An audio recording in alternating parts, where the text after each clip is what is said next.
আমি আশাবাদী এই দলটা নিয়েই আমরা আশা করি অস্ট্রেলিয়াতে ভালো খেলতে পারবো। টেস্ট ক্রিকেটে ২৬ বছর পরে এসেও অস্ট্রেলিয়া থেকে বাংলাদেশ দলের চাওয়া কেবলই সম্মান। বিসিবি প্রধান নির্বাচক হাবিবুল বাশার সুমনের কথাতেই যেন স্পষ্ট প্যাট কামিন্সদের বিপক্ষে কিছুটা নড়বড়ে হয়ে তাসমান সাগর পাড়ে যাচ্ছে বাংলাদেশ। ভুল কিনা বলতে হবে, বিকজ স্ক্যানার তারা কিছু পাননি, তারা তো আসলে সংবাদ সম্মেলনের শুরু থেকে শেষ সবটাই নাহিদ রানাময়। বাংলাদেশ ক্রিকেটের সবচেয়ে আলোচিত নাম অস্ট্রেলিয়া সিরিজে নেই ইনজুরির কারণে।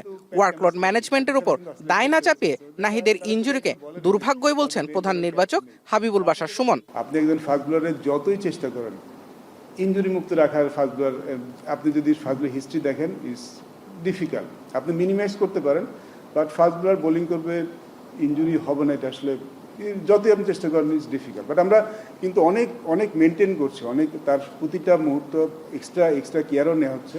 তারপর যদি যখন কি ইনজুর হয়ে যায় তাহলে আসলে আমি বলবো এটা দুঃখজনক আমাদের সবার জন্য। লম্বা সময় পর জাতীয় দলে এসেছেন সৌম্য সরকার। টপ অর্ডারে 5 বাঁহাতির ভিড়ে সৌম্য সরকার যেন বিসিবির সবেধন নীলমণি। প্রধান নির্বাচক স্বীকার করে নিয়েছেন একজন ডানহাতি ওপেনারের অভাবের কথা। যখন আমরা সৌম্যকে পিক করি আমাদের মাথায় ছিল আমাদের টু মেনি লেফট হ্যান্ডার হয়ে যাচ্ছে একসাথে। আমরা we almost have 5 left hander batsman in top নাও।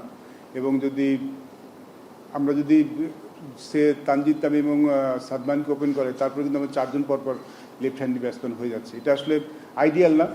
অস্ট্রেলিয়ার শক্তিশালী লাইন আপের বিরুদ্ধে বাংলাদেশ কিছুটা জোড়াতালের দল।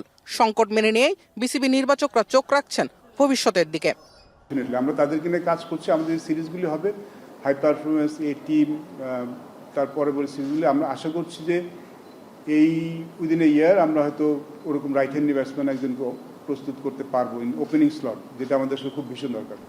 জিম্বাবুয়ে সিরিজে বাজে ফলাফলের পর অস্ট্রেলিয়া সিরিজটা বাংলাদেশের জন্য অ্যাসিড টেস্ট।